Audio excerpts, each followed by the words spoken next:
In today's video, I'm going to teach you how to access Telegram downloaded files on iPhone. Downloaded files on Telegram but can't find them anywhere? Here's exactly where iOS hides them and how to access them easily. Telegram downloads can be tricky to find on iPhone because of how iOS handles file storage.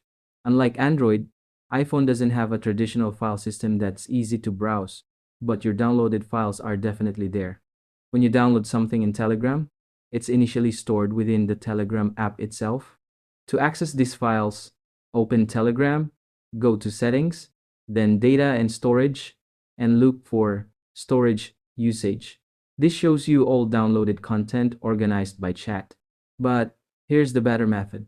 When you download a file in Telegram, immediately share it to your Files app. Tap and hold the downloaded file, hit Share, then Save to Files.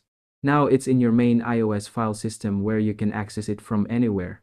For photos and videos, they're often automatically saved to your Photos app if you have that setting enabled. Check Telegram settings, data and storage, then auto download media to see what's being saved automatically. If you're looking for a specific file type, use the search function in your Files app. Swipe down in Files and search for the file name or type. iOS is pretty good at finding files even if they're buried in app folders. Here's a pro tip. Create a dedicated folder in Files called Telegram Downloads and always save files there. This keeps everything organized and easy to find later. For heavy Telegram users, consider using cloud storage like iCloud Drive or Dropbox. You can automatically save important downloads to these services for backup and easier access across devices. Thanks for watching.